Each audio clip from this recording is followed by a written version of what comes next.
Hey, Emma, Yes, Madeline. what do you call someone whose job it is to transport away timepieces that have been left sort of in the wrong spaces on the street? I don't know. What do you call him? A clock tower.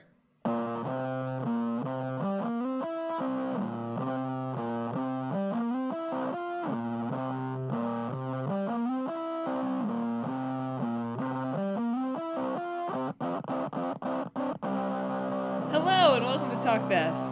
It's dangerous to podcast alone. I'm your 10 feet tall and blue host, Madelyn. You're what? I'm 10 feet tall and blue. Oh. I heard the 10 feet tall is some sort of like adjective attached to the blue. 10 like feet tall and blue. I'm your little scissors gremlin host, Emma. And thanks for tuning in to this week's show. This week we're talking about Clock Tower, and we're talking about Avatar: Frontiers of Pandora, which I predict I will try to call Avatar: The Way of Water at least once. That's okay. All really the same thing. Really all one big movie. Yeah. Avatar. You're supposed to do it all in one sitting, I believe. Avatar: Watch the The first Last one. Frontier. Avatar: The Water Bender. Something like that, yeah. Yeah. Emma, which clock tower did you have in mind? The first one. The 1995 one or the 1996 one? The 1995 one. Okay, cool. That's good. I read up on Yeah, both. I did. It was very funny when I went to skim through the Wikipedia page, and it says, like, the first entry was developed, yada, yada, yada, followed by 2 more entries, like Clock Tower. I was like, what? And like the Clock Tower 2 is also different in different regions. It's all very... Yes. Extremely funny. So, yes, the first Clock Tower never came over to the West, so it's Clock Tower over in Japan. Or it will be coming over, but it hasn't up to this point.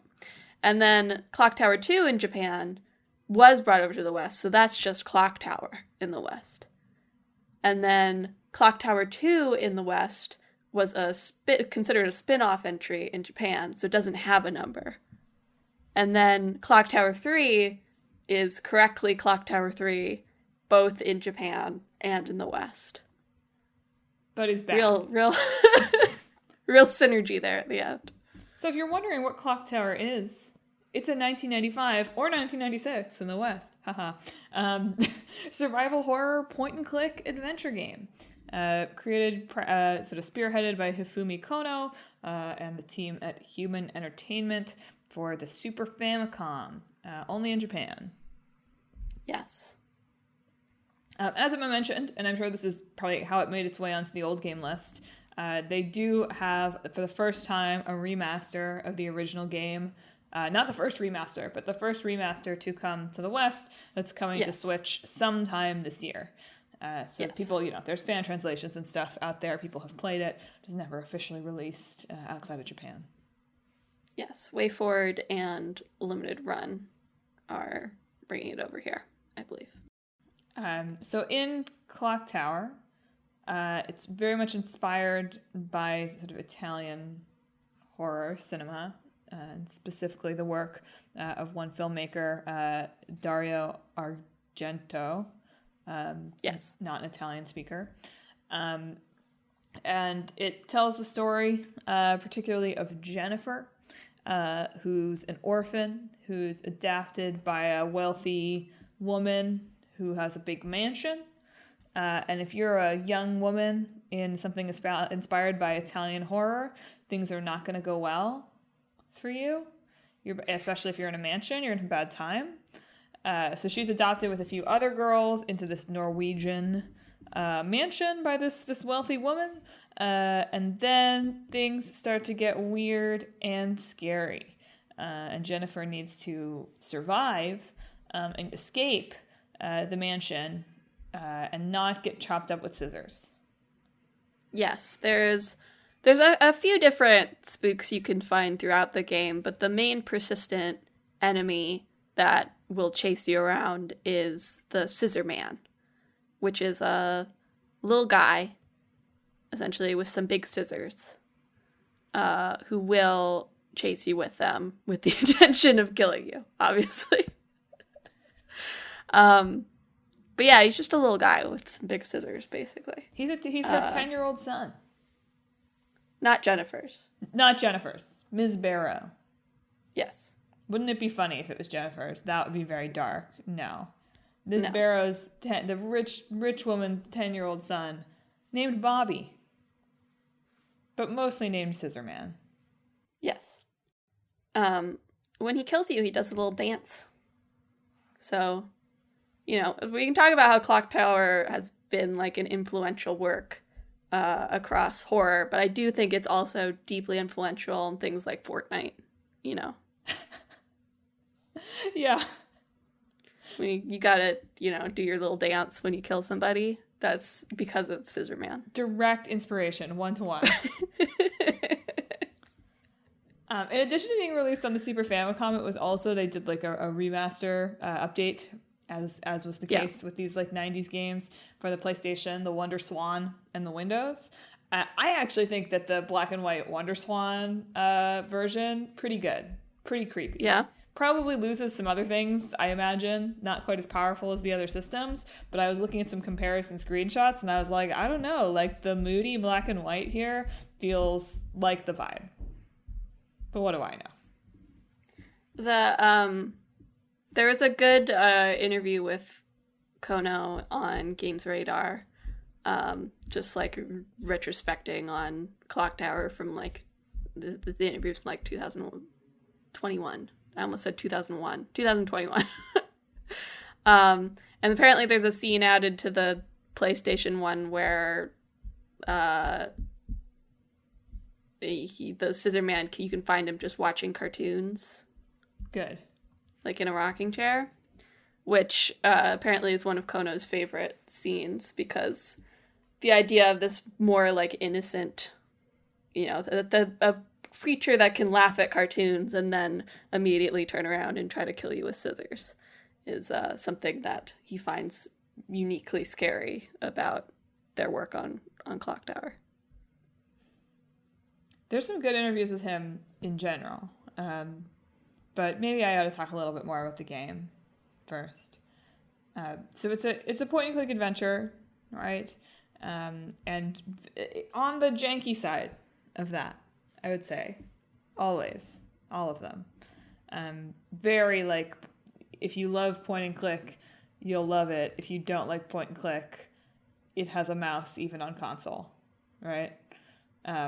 Or an indicator, a pointer on Cursor. console. So the goal is to, you don't have any weapons. It's not like you can't shoot Scissorman, right? You just have to escape. And so you have to solve sort of various puzzles and find various things and also make sure that you don't run into Scissorman, which in the first game, it sounds like is very much like, oh, you looked behind the scary, like, bath curtain. Like, there he is. And becomes more randomized and perhaps scarier because of that sort of throughout the series. I actually heard sort of the opposite. Really? Is that there's, like, too many traps in some of the later ones that just sort of like insta-kill you. Whereas it's a little bit more sparing in this. And the original Clock Tower also has some element of randomization. So each time you play it, I believe the room layout and where items are in the mansion changes as well, which is something I don't believe they carried forward to any subsequent game. I think those two things can coexist, because I think what I was seeing was Scissorman's appearances are a little bit more scripted in the first one, as opposed to being a little bit more, sometimes at least, randomized moving forward. And I think that can coexist with there being more traps. So both can be true. Anyway, one of the mechanics of the game is so you have like a 3-bar health bar kind of thing, right? When you get freaked out by Scissorman or something, you enter panic mode, where controls become more difficult, and if your health is low, you can like trip and lose time that way. and you have to kind of run away and find somewhere to hide to calm down your panic. Yeah. Yeah, the only way you can calm down is essentially by, like, letting her sit down for a little bit. Once you get away from Scissor Man.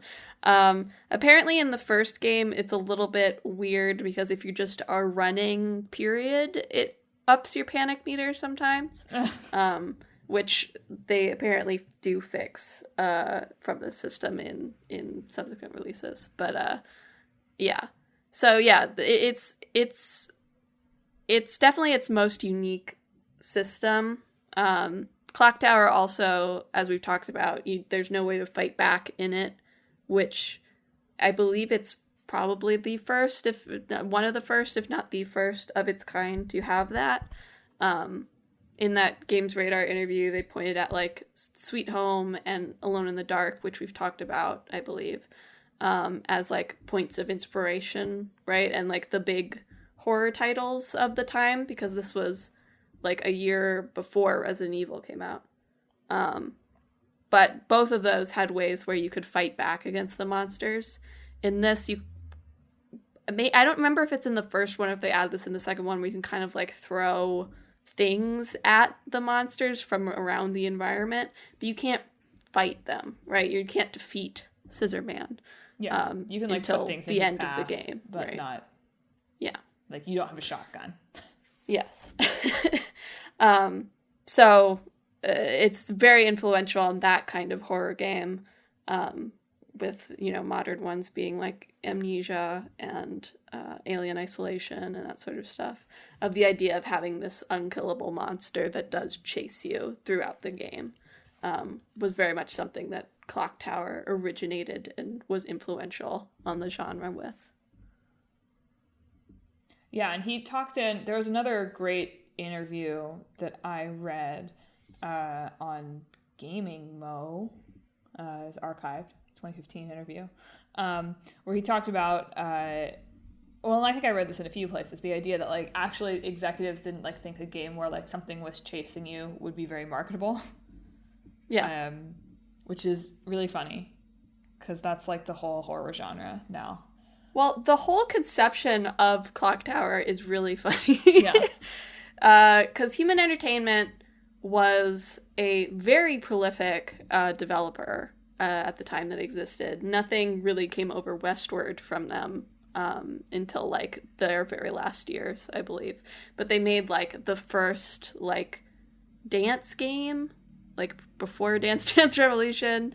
They made like sports games. They had a really successful wrestling series. Yes, a very successful wrestling series. And, you know, so they were making all these games that were like very safe for like commercial reasons, but apparently everybody there wasn't feeling very creatively stimulated making the same types of games over and over again. So they managed to talk the executives into being like, okay, let's make a weird original game, you know. So they had a company-wide competition where you could like submit your ideas, and the winning one would go into full production, which like and Clock Tower won. So they went with Clock Tower. And like they didn't tell anyone what anyone submitted. Or at least they didn't tell Kono what anyone else submitted. He was like, I don't know. I just know that I won.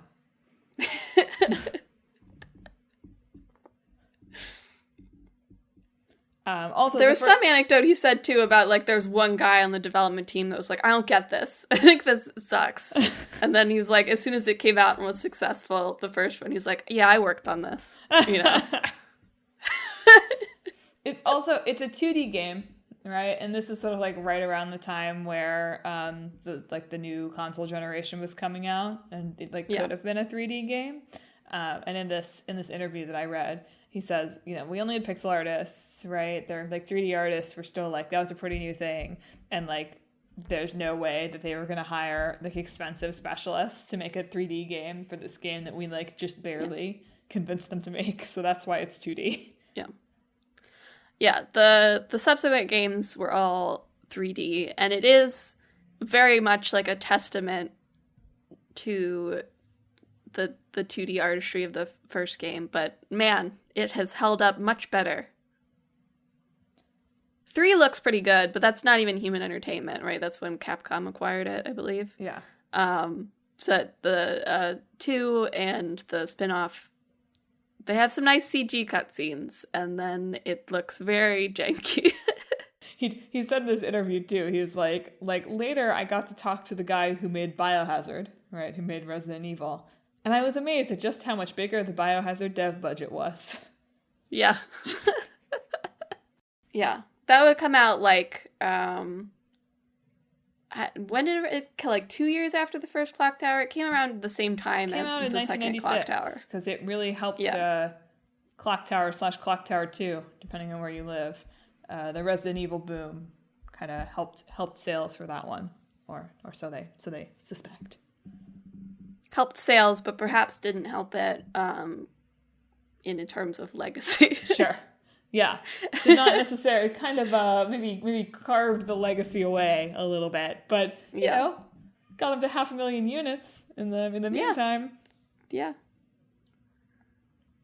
Well, not that Human Entertainment would last very much longer at that point, but no. Dude kept him. This was like the end of this interview. He was like, you know, I sort of saw the writing on the wall, and I've been wanting to go indie, but like it fell apart a little faster than I wanted it to, so I had to keep myself afloat playing pachinko for a while. He was like, the times were different then. I was pulling like 4,000 a month.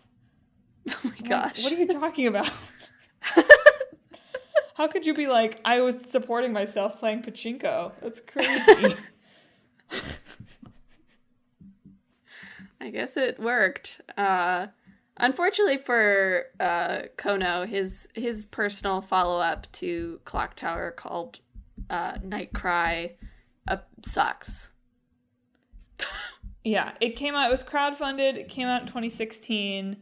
It's also a janky point and click. The stalker in this one is called Scissor Walker, which like LOL, right?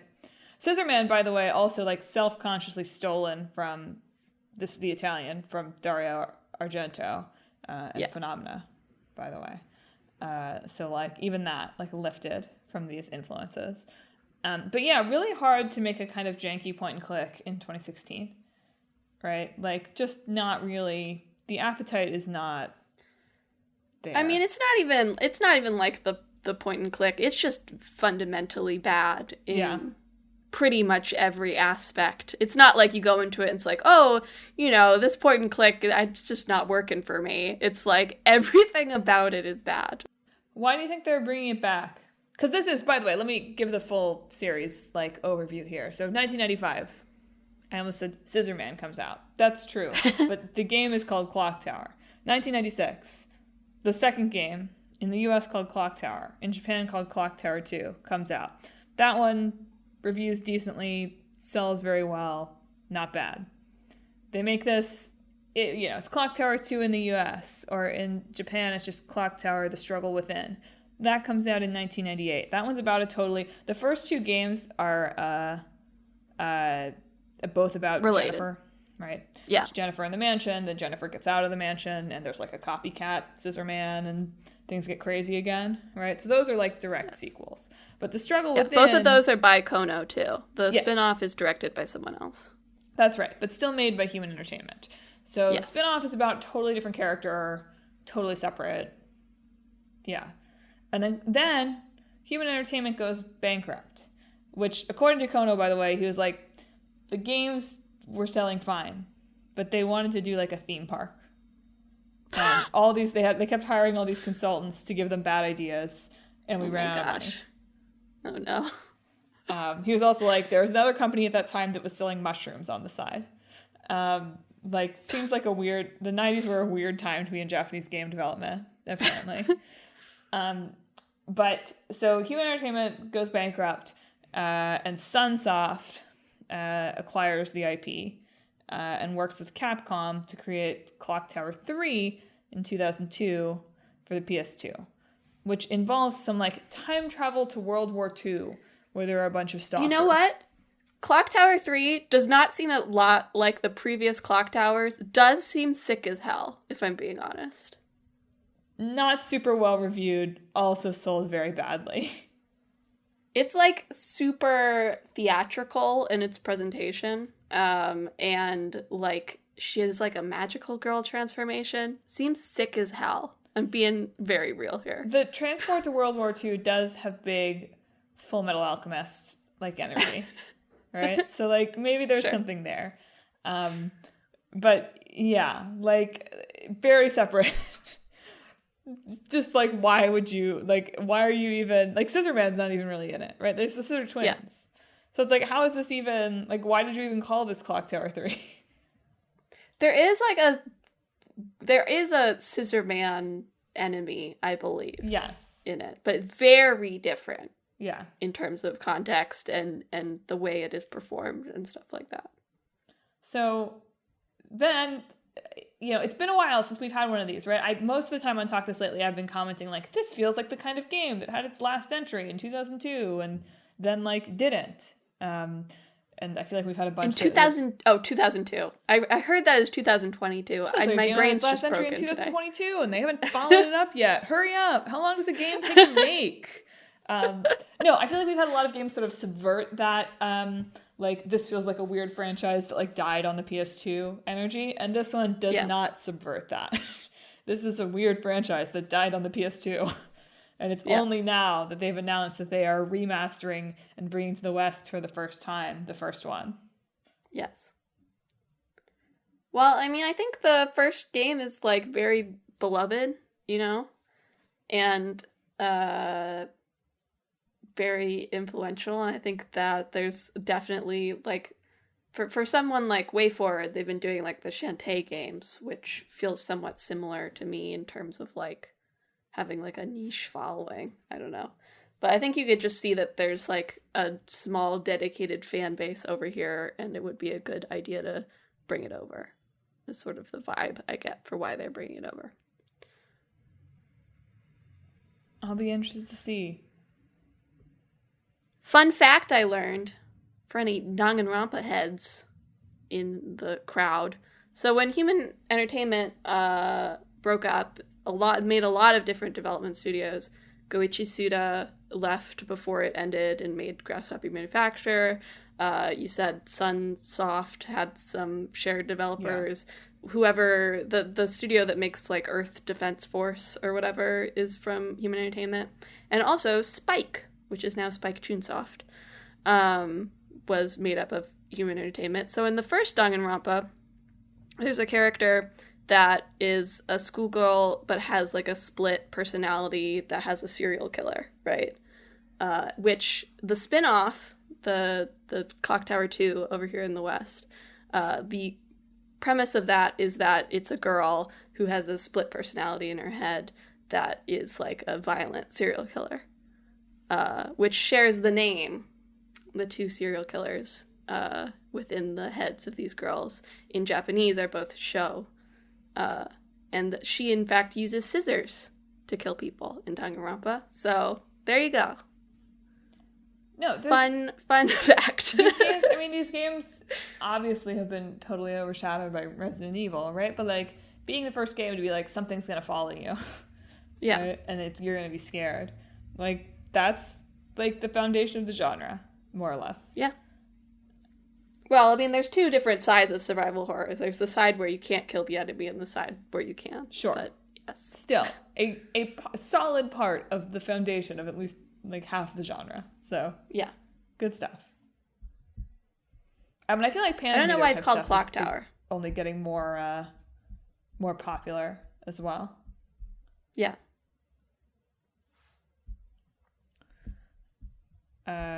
Well, speaking of foundations, I guess, having to work from foundations, perhaps.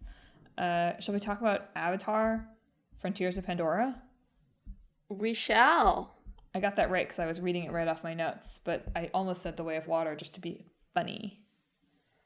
A genuine, well, delayed, but it was supposed to be like a genuine, like, movie tie-in game for the modern age. Emphasis on for the modern age, I think. Yes, because it was supposed to release like at the same time as Way of Water, and just ended up getting delayed because of development reasons. So like it was developed to be like a movie game, you know? I think Massive is working on a new Star Wars game now too, so maybe this is just what they do now. I mean, they worked on this one for a very long time. So Avatar Frontiers of Pandora 2023, like December 2023, action adventure, Ubisoft situation, Far Cry-like. From Massive Entertainment, which does like The Division and stuff, and now Star Wars, I guess. And Massive is owned by Ubisoft, right? So all in the family. It came out for PS5, the Xboxes, Windows, and Amazon Luna. What even is that? In December. But it was announced. It's the cloud gaming platform. Yeah. Still. But it was announced in 2017. So, lot of time. I mean, you know, if you're making an Avatar game and you want it to, like, sort of feel like the movies, it does, in fact, have to take an incredibly long time. It does. It is like the movies in almost every way, seemingly. However, it is not. So Emma has said movie tie-in game for the modern age. And the reason I want to emphasize for the modern age is that Avatar Frontiers of Pandora, even if it was intended to release alongside Avatar 2, is canon to the world of Avatar. They've made a big deal about this in marketing. However, it is not like, let us tell you the story of Avatar: The Way of Water. It is like not really connected to anything that happens in the movies to this point at all. Other than in sharing the very, very, very detailed lore. Yeah. Yes, it's very much set, and it's set between the first and second movies, in that, like, the ending of the first movie sort of kicks off some of your backstory events, I believe. Not that I really remember what the ending of the first movie was. I think that you win, and the bad guys go home, sort of. Sort of. Well, they're still there in this. Bad guys suffer a defeat. I was trying to remember, so, like, he, like, astral projects himself into a Na'vi body or something in that movie? Yeah. Like, what's the body he's using? Is he, like, possessing a sentient Na'vi? Did they, like, biomanufacture, like, a cloned body? See, if you were on the development team at Massive Entertainment, you would know the answer to this. Because I'm remembering he's like stays Na'vi at the end of the movie, and I was thinking of that, and I was like, what is that body anyway? I don't remember. It's a little scary. I don't know. We did not prepare for this episode by watching the movie, to be clear. I have not watched Avatar 2 either. I saw the first one in theaters. Yeah, who didn't? Every American saw that movie in theaters. I know. Even people who weren't born yet probably saw it in theaters. Actually, I read a fun article because I was thinking about The Way of Water, and also this game, sort of, is like, how can The Way of Water have made like $2 billion and also feel like it's nothing? On Vox, there's an article that was like, why does it have no cultural impact if everybody saw it? And part of it is that actually it made most of its budget from not America, from overseas. Made most of its revenue. Sure, I believe that for this one. For the first one, everyone saw it. Sure. Well, everyone saw this one too. It's just the split was like 70-30 when it is usually a lot closer than that. But anyway, so that was interesting. That's my fun Way of Water fact. This one also it definitely does less well than the movies, I think, but also has the same shared thing of feeling like it just came out and then everybody forgot that it existed. Just sort of swept over us and left us be, you know. Also, per the reviews, very beautiful to look at. Plot maybe a little light. Apparently it's very fun to move around in. So a lot of it is like just traversing, because you're playing as an actual Na'vi, not just like a person in a Na'vi body, but an actual Na'vi in this game. And so it's first person, but it has very much thought about, like, how are you moving through the environment in a body that's not human, that's, like, 3 feet taller than most humans, right? One of the articles I was reading is, like, it's extremely funny. I like how, like, they were skeptical about it being in first person, but they really like that, like, you have to duck under doors a lot of the time. And, like, the feeling of that in first person really makes you feel more like a huge being, right? I'll have to ask certified tall person, clickbait boyfriend, if that would feel like true to his experience. I think the usual Navi is even taller than clickbait boyfriend. Well, yeah, I do too. Just a little bit. And when there is combat in this game, although it feels kind of de-emphasized in a way from what the reviews were saying. But you're very much taller and bigger than, like, the human enemies that you're fighting. But they are much better equipped than you are. Yes. So definitely sort of well, it sounds like it gets a little repetitive, but it's like more kind of stealth, hit and run kind of style combat overall. But most of it, like I said, is like you traversing the environment. There's bunches of different planimals, I think, which are like plants that are like animals. Nice. That have various effects when, like, you run into them or interact with them in some way. So some can sort of speed you up, some can give you like a big jumping boost, some are more for attack-oriented things. So it's mostly about, like, going through the environment and navigating your way through the environment. The story, if you're curious, right? So I think the RDA is like the corporation in the Avatar movies. Again, yes. Have not seen the second one. Don't think I've seen the first one since it's certainly not in its entirety since seeing it in theaters in 2009 or whatever that was, right? So, like, the Avatar lore is a little weak here. But the RDA, right, is like trying to colonize and like resource strip Pandora. You're a Na'vi who, like, they were trying to raise to be like a human Na'vi ambassador, right? But, like, you were kidnapped from your family, so you and the other kids who are being raised this way are, like, not very happy about that. And so, like, they try to kill you, but, like, you end up just, like, in cryogenic sleep, and then you wake up 16 years later and, like, you're starting an RDA resistance movement, basically. And this also plays so specifically how it ties into the end of the movie is because they're leaving this base behind. Your more evil, mentor guy, it says that you should be killed, and your more, like, enabling mentor figure decides to freeze you instead of killing you, because they're leaving this area behind and abandoning the program or whatever. So that's how you end up in cryogenic sleep. So yeah, that's the plot. You're, like, trying to take down the bad guy RDA people. It takes place in the same timeline, the same world, same canon as the movies, but on a continent where Avatar Man has not gone yet. So it's not, you'd think, oh, they can do whatever they want, right? So wrong. You would be so wrong. For some context and contrast, right?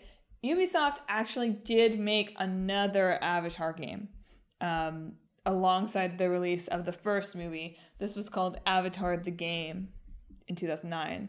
And this one, though, was, like, non-canon, right? It was a prequel to the game, or to the movie. It was non-canon. I'm sure they still had to do a lot of, like, running things by people, but it wasn't like, this has to be 100% accurate to everything we will ever do moving forward. Avatar, which I almost just called The Way of Water, but Avatar Frontiers of Pandora is canon. And so because of that, and I didn't get to finish it, because I'm a busy woman and I can't watch a whole 25-minute video. That's crazy.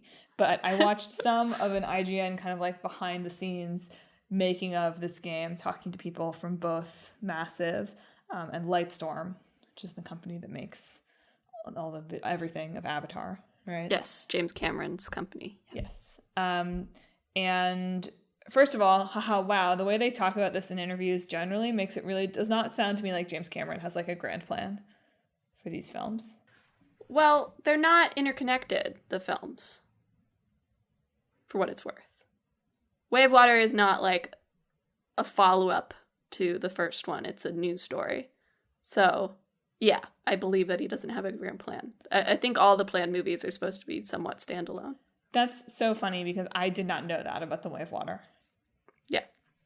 Totally, just nothing. Total black hole of knowledge.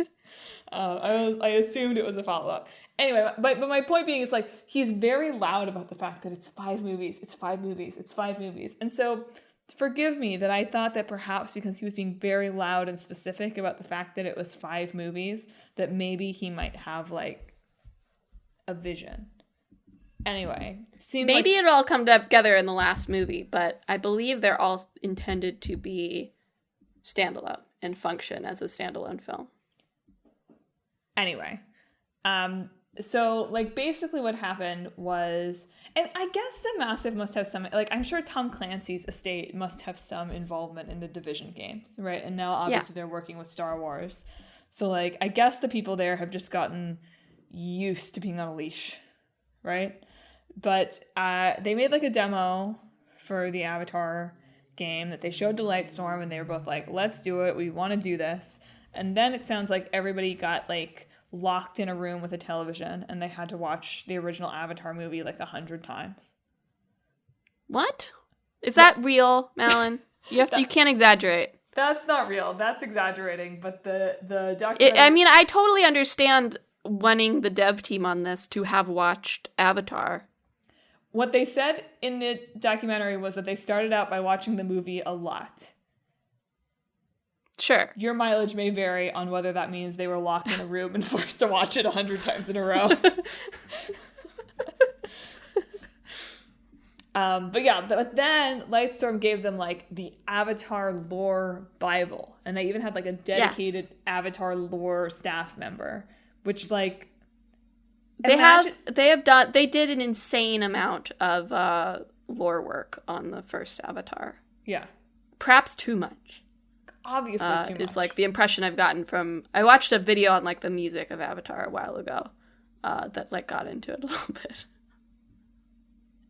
I just think of like in this documentary, I didn't write down the name, but like they named the person who was the dedicated Avatar lore person on the team. And I hope for that person that they have a committed partner, like a romantic partner. I just like imagine trying to explain that on a date. Like, hi, so good to meet you. Like, what do you do? Like, sounds like a cool job. It is, but also having to say to someone, like, I know every detail about Avatar. Like, it's a little embarrassing, too. Right? Is it? I don't know. It sounds cool to me. Okay, how about this? I would be embarrassed. Okay, there's so few narrative jobs that having a cool narrative job like that seems like it would be very cool. That's all. You're right, and within people who know anything about games, I would say absolutely you're right, but imagine, like, getting coffee with, like, an accountant, and... Anyway, maybe I think you could compare it to accounting, right? Because you're checking things, right? You're ensuring accuracy. See, you're much better adjusted than I am. But yeah, like, it just sounds like constantly over and over and over anything that they did, any plant they created, any gameplay mechanic that they did, like literally everything, they had to go to Lightstorm and be like, is this okay? Yeah.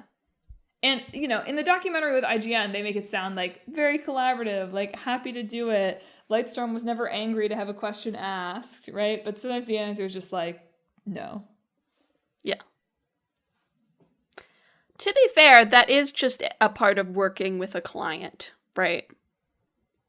Of course it is. I imagine this was a little bit more intense, right? But if you're working for a client, which is essentially what they're doing here, that is, you do have to do that, right? I wonder what's worse, right? Like, what's worse? working with a client that has this massive lore Bible, right? Just like way too detailed for movies that have so far spanned like 6 hours, right? Or working with a client that like just like does not know what they want. I feel like they probably have their... you know what? I say the client who doesn't know what they want, absolutely worse. Both obviously have their own challenges. I think the problem with the client who doesn't know what they want is that it has a possible huge upside, right? Like, sure. Maybe you just get to do what you want, and they say, great. Or you submit, like, I don't know, like 6 different ideas, and they say, actually, we don't like any of these. Can you continue? Yeah. What surprised me was this seemed like a relatively small open world game. At least one of the reviews I read said like about 25 hours, which was interesting to me, especially for like an Avatar game. It sort of felt like, this feels like it should be huge.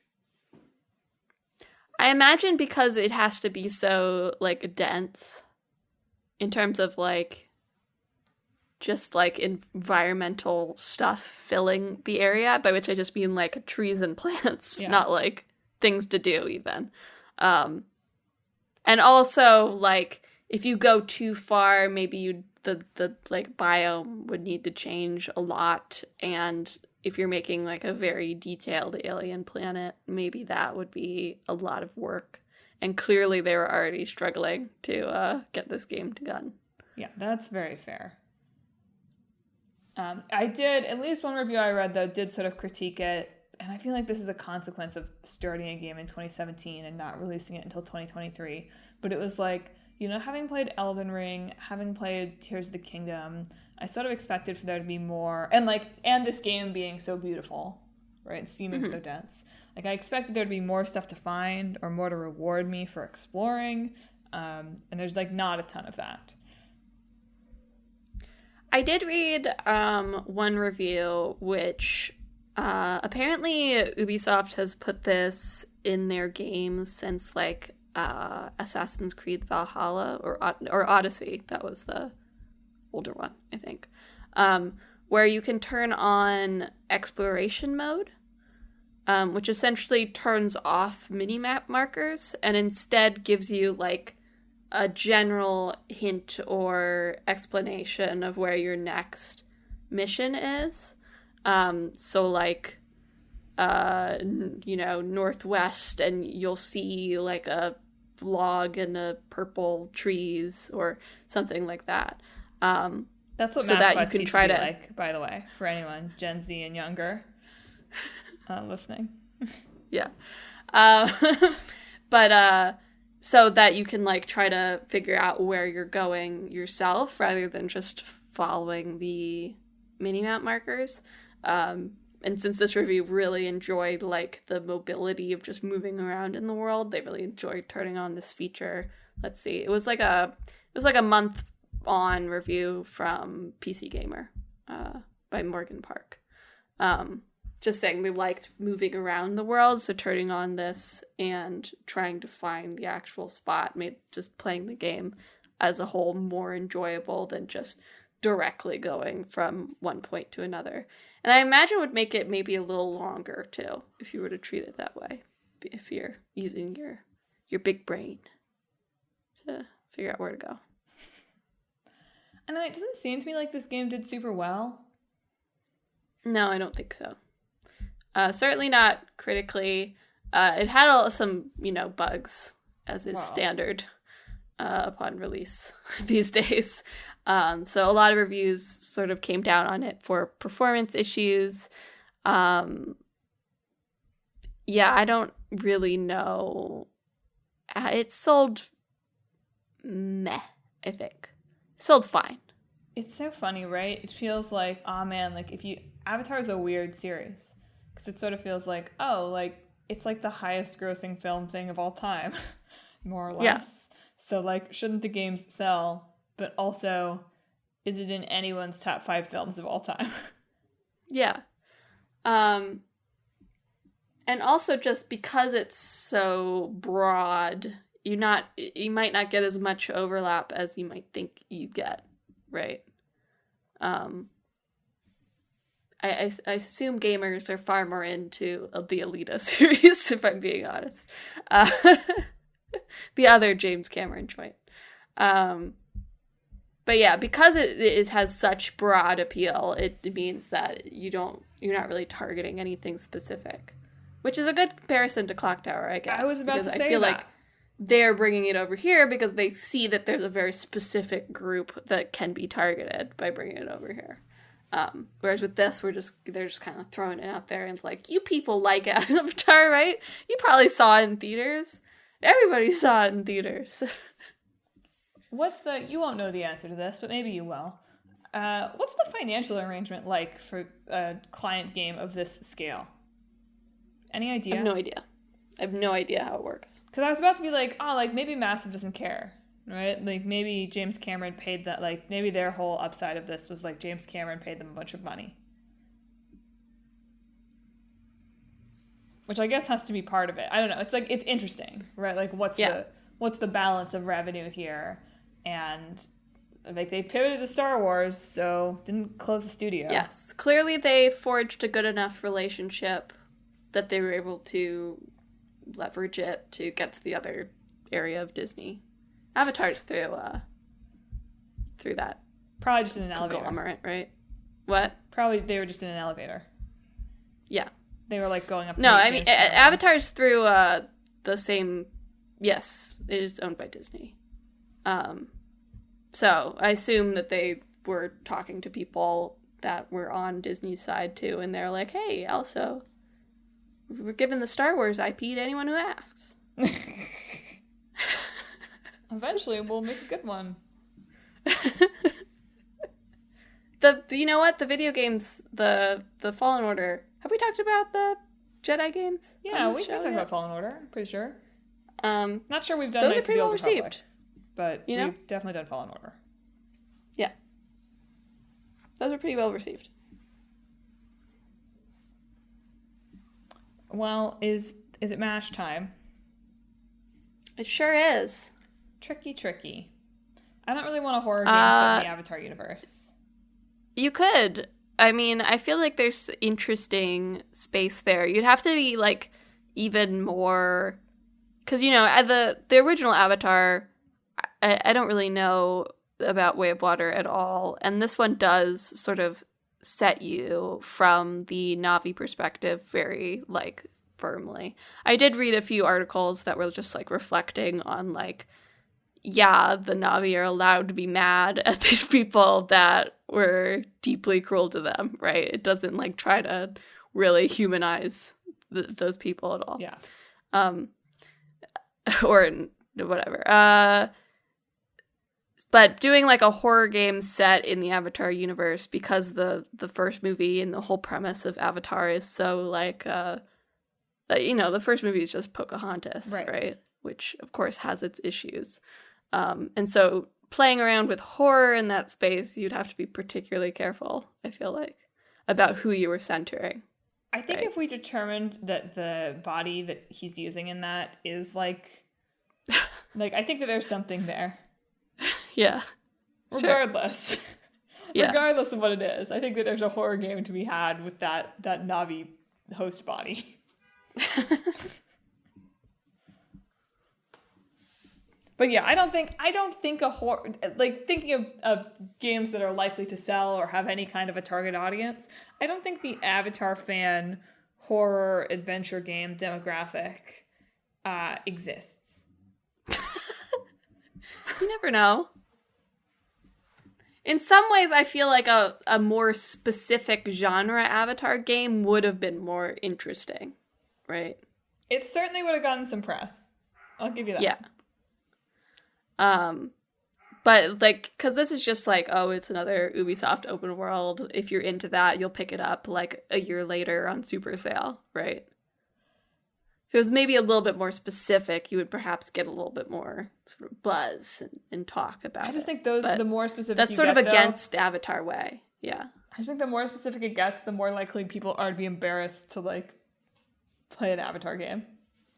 Why are you so... Nobody's embarrassed to have seen Avatar, Madelyn. they're not embarrassed to have seen, I don't know. They're not embarrassed to have seen Avatar in 2009.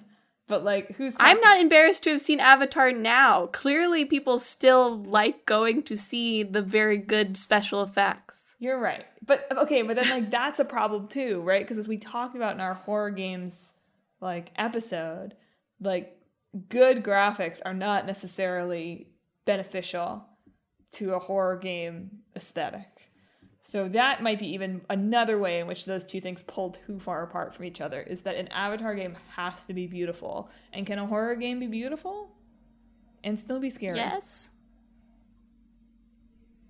I mean, I know that. Like, I realize the answer I to mean, that question is I yes, agree that I think that a horror Avatar game wouldn't work very well. I just think that your reasoning is very weird. I just like buying. Oh, I'd be so embarrassed to play the Avatar game. Those movies that everybody's seen. Yeah, but like, what is it like? It's like playing like I don't know, like a CSI video game or like a Big Bang Theory video game, right? It is not like playing a Big Bang Theory video game. Why? Come on Everybody's now. seen the Big Bang Theory. Avatar is not equivalent to the Big Bang Theory. Maybe this is what I want. Maybe I want a Big Bang Theory horror game. It already is one. It's already a horror show. Okay, we're nixing Avatar horror game. It's too hard. It's too hard to sell. Unfortunately, like Clock Tower in space is already like I said, like Alien Isolation, right? Or even like Prey or something like that. So unfortunately, that's been done already. We have so much space horror. I don't think we can. It's already inundated, right? It's overflowing with stuff. Even if it was Star Wars? What do you mean, even if it was Star Wars? Well, I'm trying to come up with creative ways to mix these. I'm like, okay, maybe what I'm mixing isn't Avatar specifically. Maybe it's licensed game. Okay. You know, a Star Wars horror is one genre they haven't dipped their toe into yet. They could go for it. Just saying. Like, what happens if you accidentally activate your lightsaber while it's in your pocket? That's not horror that's game. Not horror. Oh, you know what? It kind of is. The Kono interview did say, like, one of the images that he was thinking about. I don't remember which it was from, but, like, scissors coming out of a girl's cheek was something he was thinking of, because it's so mundane that you can kind of feel it, right? Yeah. So lightsaber coming on in your pocket is sort of similar to that lightsaber feeling, scissors. like. Scissor man, but it's a lightsaber. Lightsaber scissors, putting aside the mashup, absolutely something they should use somewhere. You know, they gave him, like, the Kylo Ren lightsaber has two things, right? Is that the one that has two? Several people was like, throughout why is it Star Wars No, history. it's like a sword, isn't it? It has, like, the scabbard comes out, and then I feel like I remember people making fun of it, but I can't remember specifically what it looks like. There are variants on lightsabers throughout Star Wars history. Yes. But they should make a scissors one, is what I'm trying to say. Amazing. Great. Well, that's free advice for George Lucas. Now, back to mashup.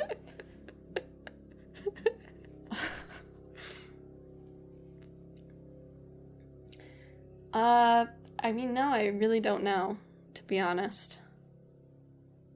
It's hard. I do feel like a lot of the mashups you can find, you can already point to a game.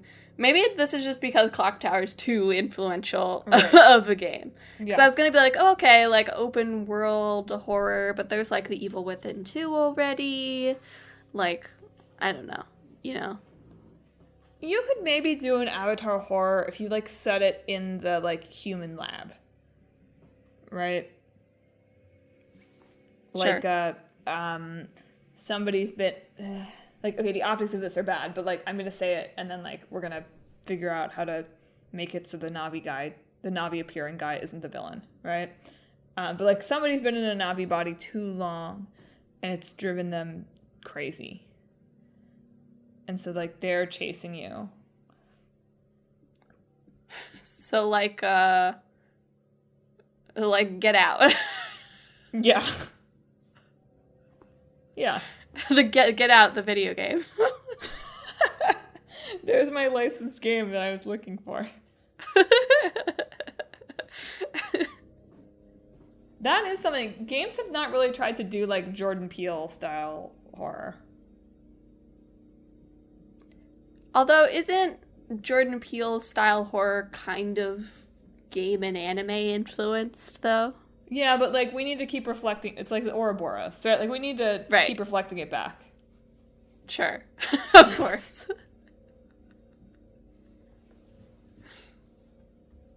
Because that I think people would play. I think if we were like, it's a horror game directed by Jordan Peele, people would be like, I'll play that. Well, he is. With Kojima. Oh, right. Yeah, but Kojima's got something going with everybody. Everybody in Hollywood.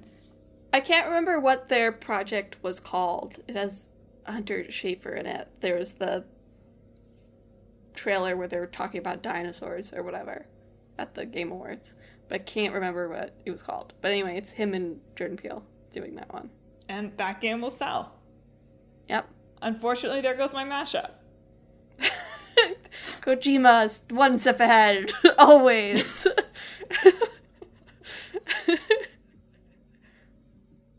He predicted this future, too. I think my body horror Avatar game could go somewhere.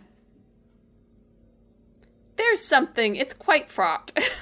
Yeah. Like you said. But, like, the whole point of Avatar is, like, we're just going to ignore the fraught stuff, right?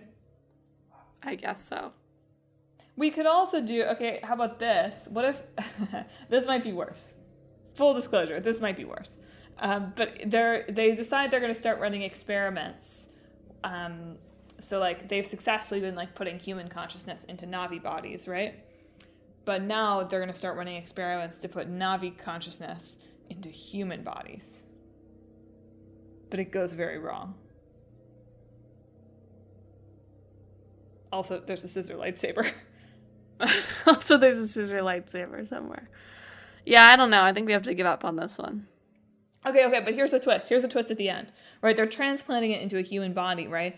And that human goes crazy serial killer.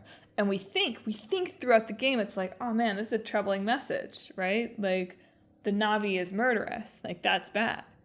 But it turns out that the transplant was not successful. The Na'vi has just been in a coma the whole time, and this is just a human being like, now I can do what I want. Okay. I don't know. We have to talk about it, Mel. We'll take it over. We'll take it to the team at Lightstorm. See what they think. Sure. Sounds good. Well, listeners, do you have a better mashup? This was really hard. Can you look at scissors the same way after Emma talked about it being stabbed through someone's cheek?